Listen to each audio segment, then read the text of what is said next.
ಇನ್ನು ಅಧಿವೇಶನದಲ್ಲಿ suspend ಆಗಿದ್ದಂತಹ BJP ಶಾಸಕರಿಗೆ ಸಂಕಷ್ಟ ಕಾದಿದೆಯಾ ಅನ್ನೋ ಪ್ರಶ್ನೆ ಕಾಡ್ತಾ ಇದೆ. 18 ಜನ ಬಿಜೆಪಿ ಶಾಸಕರಿಗೆ ಮತ್ತಷ್ಟು ಸಂಕಷ್ಟ ಏನಾದರೂ ಎದುರಾಗುತ್ತಾ? ಈಗಾಗಲೇ ರಾಜಭವನದ ಮೆಟ್ಟಿಲೇರಿದ್ದು ಅವರಿಗೆ ಮುಳುವಾಗುತ್ತಾ? ರಾಜಭವನದ ಮೆಟ್ಟಿಲೇರಿದ್ದಾರೆ, ಆದರೆ ಅವರಿಗೆ ಮುಳುವಾಗುತ್ತಾ ಅನ್ನೋ ಪ್ರಶ್ನೆ ಕಾಡ್ತಾ ಇದೆ. ಶಾಸಕರ ಮೇಲಿನ ಅಮಾನತು ವಾಪಸ್ಗೆ ಸ್ಪೀಕರ್ ಅವರು ನಿರ್ಧಾರ ಮಾಡಿದ್ರು. ಆದರೆ ಶಾಸಕರು ರಾಜಭವನ ಭೇಟಿ ನೀಡಿದ್ದಕ್ಕೆ ಸ್ಪೀಕರ್ ಅವರು ಬೇಸರ ಹೊರಹಾಕಿದ್ರ. ಅಧಿಕಾರವನ್ನ ಪ್ರಶ್ನೆ ಮಾಡಿ ರಾಜ್ಯಪಾಲರಿಗೆ ದೂರು ಕೊಟ್ಟಿದ್ದರಿಂದಾಗಿ ಅಮಾನತು ರದ್ದು ಮಾಡೋದಕ್ಕೆ ನಿರ್ಧಾರ ಮಾಡಿದ್ರು. ಆದರೆ ಈಗ ಈ ನಿರ್ಧಾರದಿಂದ ಹಿಂದೆ ಸರಿದ್ರ ಸ್ಪೀಕರ್ ಅನ್ನುವಂತಹ ಪ್ರಶ್ನೆ ಎದುರಾಗ್ತಾ ಇದೆ. ಹೀಗಾಗಿ ಶಾಸಕರಿಗೆ ಮತ್ತಷ್ಟು ತ್ರಿಶಂಕು ಸ್ಥಿತಿ ಏನಾದರೂ ಎದುರಾಗುತ್ತಾ ಅನ್ನೋ ಪ್ರಶ್ನೆ ಕಾಡ್ತಾ ಇದೆ. ಯಾಕಂದರೆ ಯಾವಾಗ ಸ್ಪೀಕರ್ ಅವರನ್ನ ಭೇಟಿ ಮಾಡಿದ್ರು, ಈ ಬಗ್ಗೆ ಮನವಿ ಮಾಡಿಕೊಂಡ್ರು, ನೀವು ತೆಗೆದುಕೊಂಡಿರುವಂತಹ ನಿರ್ಧಾರ ತುಂಬ ಕಠೋರವಾಗಿದೆ, ಹೀಗಾಗಿ ಕನಿಷ್ಠ ಪಕ್ಷ 6 ತಿಂಗಳು ಬೇಡ, ಇದನ್ನು ಕಡಿಮೆ ಮಾಡುವಂತಹ ಕೆಲಸಕ್ಕೆ ಮುಂದಾಗಿ ಅಂತ ಯಾವಾಗ ಸ್ಪೀಕರ್ ಅವರನ್ನ ಭೇಟಿಯಾಗಿದ್ದರು, ಆಗ ಸ್ಪೀಕರ್ ಅವರು ಕೂಡ ಕರಗಿ ಹೋಗಿದ್ರು, ಒಂದು ನಿರ್ಧಾರ ಕೂಡ ಮಾಡಿದ್ರು ಇದನ್ನು ವಾಪಸ್ ಪಡಿಬೇಕು ಅಂತ. ಆದರೆ ಯಾವಾಗ ರಾಜ್ಯಪಾಲರನ್ನ ಭೇಟಿಯಾದರೋ ಆಗಲೇ ಮತ್ತಷ್ಟು ಇಲ್ಲಿ ಕೆಂಡಾಮಂಡಲರಾದ್ರ ಸ್ಪೀಕರ್ ಅನ್ನುವಂತಹ ಪ್ರಶ್ನೆ ಎದುರಾಗ್ತಾ ಇರುವಂಥದ್ದು. ಇದೇ ಕಾರಣಕ್ಕಾಗಿ ಸಸ್ಪೆಂಡ್ ಆಗಿದ್ದಂತಹ ಬಿಜೆಪಿ ಶಾಸಕರಿಗೆ ಸಂಕಷ್ಟ ಏನಾದರೂ ಎದುರಾಗುತ್ತಾ? ಯಾಕಂದರೆ ಒಂದು ವೇಳೆ ಏನಾದರೂ ಅವರು ಹೊರಡಿಸಿರುವಂತಹ ಆದೇಶ ಏನಿದೆ ಅದನ್ನು ವಾಪಸ್ ಪಡೆದುಕೊಳ್ಳದೇ ಇದ್ದರೆ ಆಗ ಕೋರ್ಟ್ಗೂ ಕೂಡ ಹೋಗುವಂತಹ ಸಾಧ್ಯತೆಗಳಿರುತ್ತೆ. ಆದರೆ ಅಲ್ಲೂ ಕೂಡ ಏನಾದರೂ ಈ ಒಂದು ವಿಚಾರಕ್ಕೆ ಸಂಬಂಧಪಟ್ಟಂತೆ ಕೋರ್ಟ್ ಕೂಡ ಅದೇ ನಿರ್ಧಾರವನ್ನು ತೆಗೆದುಕೊಂಡಿದ್ದೆ ಆದರೆ ಆಗ ಬಿಜೆಪಿ ಶಾಸಕರು 6 ತಿಂಗಳವರೆಗೆ ಅಧಿವೇಶನದಿಂದ ಹೊರಗಡೆ ಉಳಿಬೇಕಾಗುತ್ತೆ.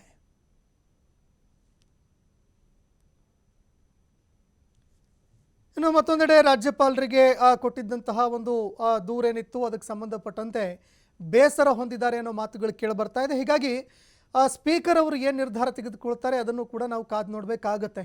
ಯಾಕಂದರೆ ಈಗಾಗಲೇ ತಾವು ಕೊಟ್ಟಿರುವಂತಹ ಆದೇಶ ಏನಿತ್ತು, ಅಮಾನತು ಮಾಡಿರುವಂತಹ ಆದೇಶ, ಅದನ್ನು ಅವರು ರದ್ದುಪಡಿಸಬೇಕು ಅನ್ನುವಂತಹ ಒಂದು ನಿರ್ಧಾರ ತೆಗೆದುಕೊಂಡಿದ್ರು ಅನ್ನೋ ಮಾತುಗಳು ಕೇಳಿಬಂದಿತ್ತು. ಯಾಕಂದರೆ ಆರ್ ಅಶೋಕ್ ಅವರ ನೇತೃತ್ವದಲ್ಲಿ ಎಲ್ಲ ವಿಪಕ್ಷದ ಶಾಸಕರೇನಿದ್ದಾರೆ ಎಲ್ಲರೂ ಕೂಡ ಸ್ಪೀಕರ್ ಅವ್ರನ್ನ ಭೇಟಿಯಾಗಿದ್ದರು. ಸ್ಪೀಕರ್ ಅವ್ರನ್ನ ಭೇಟಿಯಾದ ಬಳಿಕ ರಾಜ್ಯಪಾಲರನ್ನು ಕೂಡ ಭೇಟಿ ಮಾಡಿ ದೂರು ಕೊಟ್ಟಿದ್ದರು. ಆದರೆ ಯಾವಾಗ ಸ್ಪೀಕರ್ ಅವ್ರನ್ನ ಭೇಟಿಯಾಗಿ ಮನವಿ ಮಾಡಿಕೊಂಡಿದ್ರು ಆಗ ಸ್ಪೀಕರ್ ಅವರು ಕೂಡ ತಮ್ಮ ಒಂದು ಆದೇಶ ಏನಿತ್ತು ಅದನ್ನು ಪುನರ್ ಪರಿಶೀಲನೆ ಮಾಡೋದಕ್ಕೆ ಅಂತ ಮುಂದಾಗಿದ್ದರು. ಆದರೆ ಈಗ ಈ ಒಂದು ನಿರ್ಧಾರದಿಂದ ಹಿಂದೆ ಸರಿತಾರೆ ಅನ್ನೋ ಮಾತುಗಳು ಕೇಳಿಬರ್ತಾ ಇದೆ. ಈ ಬಗ್ಗೆ ಮತ್ತಷ್ಟು ಮಾಹಿತಿ ಕೊಡ್ತಾರೆ ಪ್ರತಿನಿಧಿ ಶಿವಕುಮಾರ್ ಜೋಹಳ್ಳಿ, ನೇರ ಸಂಪರ್ಕದಲ್ಲಿದ್ದಾರೆ. ಶಿವಕುಮಾರ್, ಒಂದು ಪ್ರಶ್ನೆ ಈಗ ಕಾಡ್ತಾ ಇರುವಂಥದ್ದು, ಯಾವಾಗ ಸ್ಪೀಕರ್ ಅವ್ರನ್ನ ಭೇಟಿಯಾಗಿದ್ದರು ವಿಪಕ್ಷ ನಾಯಕರು ಆಗ ಎಲ್ಲೋ ಒಂದೆಡೆ ಅವರು ಕರಗಿದ್ರು ಅನ್ನುವಂತಹ ಮಾತುಗಳು ಕೇಳಿಬರ್ತಾ ಇತ್ತು.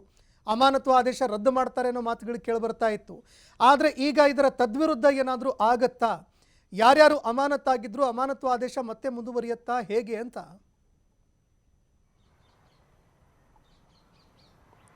ಸಂತೋಷ್, ಮಾರ್ಚ್ 21ರಂದು ಬಿಜೆಪಿಯ 18 ಮಂದಿ ಶಾಸಕರನ್ನ ಸ್ಪೀಕರ್ ಪೀಠಕ್ಕೆ ಅಗೌರವವನ್ನು ತೋರಿದ್ದಾರೆ ಅನ್ನುವಂಥ ಕಾರಣವನ್ನು ಕೊಟ್ಟು ಸ್ಪೀಕರ್ UT ಖಾದರ್ ಅವರು ಸಸ್ಪೆಂಡ್ ಮಾಡಿದರು ಸುಮಾರು 6 ತಿಂಗಳ ಕಾಲ.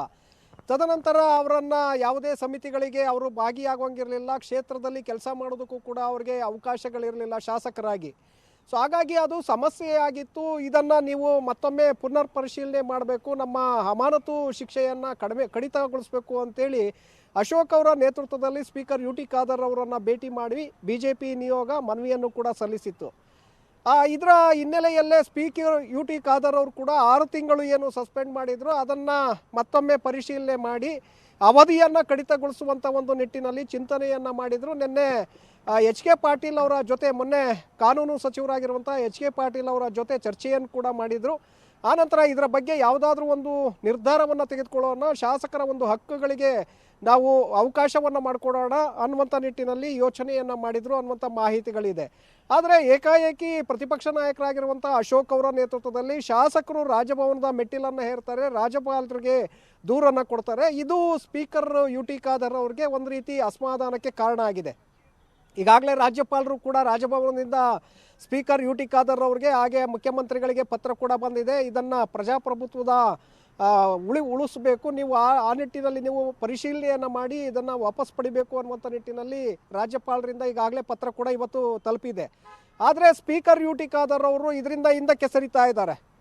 ಯಾಕೆಂದರೆ ಅವರು ನೇರವಾಗಿ ನನಗೆ ಮನವಿಯನ್ನು ಕೊಟ್ಟಂಥ ಸಂದರ್ಭದಲ್ಲಿ ನಾವು ಅದನ್ನು ಪರಿಶೀಲನೆ ಮಾಡಿ ಇವತ್ತು ಅಂತಿಮವಾಗಿ ಎಚ್ ಕೆ ಪಾಟೀಲ್ ಅವರ ಜೊತೆ ಸಭೆಯನ್ನು ನಡೆಸಿ, ಕಾನೂನು ಇಲಾಖೆಯ ಅಧಿಕಾರಿಗಳ ಜೊತೆ ಸಭೆಯನ್ನು ನಡೆಸಿ ಇದನ್ನು ವಾಪಸ್ ಪಡೆದುಕೊಳ್ಳುವಂತಹ ನಿಟ್ಟಿನಲ್ಲಿ ನಿಯಮಗಳಲ್ಲಿ ಏನಿದೆ ಅನ್ನುವಂಥದ್ದನ್ನು ಚರ್ಚೆ ಮಾಡಿ ನಾವು ಅದನ್ನು ಕಡಿತಗೊಳಿಸಬೇಕು ಅನ್ನುವಂಥ ನಿರ್ಧಾರಕ್ಕೆ ಬಂದಿದ್ವಿ. ಆದರೆ ಏಕಾಏಕಿ ಈಗ ರಾಜಭವನದ ಮೆಟ್ಟಿಲನ್ನು ಹೇರಿರೋದ್ರಿಂದ ಸಹಜವಾಗಿ ಇದು ಅಸಮಾಧಾನ ಆಗಿದೆ ಅನ್ನುವಂಥದ್ದನ್ನು ಸ್ಪೀಕರ್ ಅವರು ಈಗಾಗಲೇ ತಮ್ಮ ಆಪ್ತರ ಬಳಿ ಹೇಳ್ಕೊಂಡಿದ್ದಾರೆ.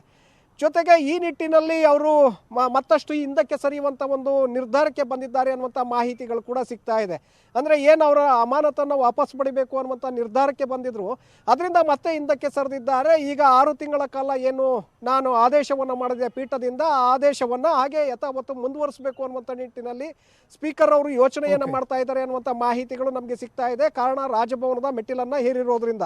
ಯಾಕೆಂದರೆ ಸ್ಪೀಕರ್ ಕುರ್ಚಿ ಅಂದರೆ ಅದು ನ್ಯಾಯಾಧೀಶರಿಗೆ ಸಮನಾದಂಥ ಕುರ್ಚಿ. ನಾನು ಶಾಸಕಾಂಗದ ಅಸೆಂಬ್ಲಿಯ ಹೆಡ್ ಆಗಿರ್ತೇನೆ, ರಾಜ್ಯಪಾಲರು ರಾಜ್ಯದ ಹೆಡ್ ಆಗಿರ್ತಾರೆ. ಹಾಗಾಗಿ ನಾನು ನ್ಯಾಯಾಧೀಶನ ಸ್ಥಾನದಲ್ಲಿ ಕೂತು ನಾನು ಆದೇಶವನ್ನು ಮಾಡಿರೋದ್ರಿಂದ ಸಹಜವಾಗಿ ಅವರು ಎಲ್ಲಿಗೆ ಬೇಕಾದರೂ ಕೂಡ ಹೋಗಲಿ, ನಾನು ಈ ನನ್ನ ನಿರ್ಧಾರದಿಂದ, ನನ್ನ ಆದೇಶದಿಂದ ಹಿಂದಕ್ಕೆ ಸರಿಯೋದಿಲ್ಲ ಅನ್ನುವಂಥ ತೀರ್ಮಾನಕ್ಕೆ ಸ್ಪೀಕರ್ ಅವರು ಬಂದಿದ್ದಾರೆ ಅನ್ನುವಂಥ ಮಾಹಿತಿಗಳು ಈಗ ಲಭ್ಯ ಆಗ್ತಾ ಇದೆ. ಇದರಿಂದ ಬಿಜೆಪಿಯ 18 ಶಾಸಕರಿಗೆ ಎಲ್ಲ ಒಂದು ಕಡೆ ಸಮಸ್ಯೆ ಮುಂದಿನ ದಿನಗಳಲ್ಲಿ ಎದುರಾಗುವಂಥ ಸಾಧ್ಯತೆಗಳಿದೆ. ಸಂತೋಷ್, ಧನ್ಯವಾದಗಳು ಶಿವಕುಮಾರ್ ನಿಮ್ಮೆಲ್ಲ ಮಾಹಿತಿಗೆ.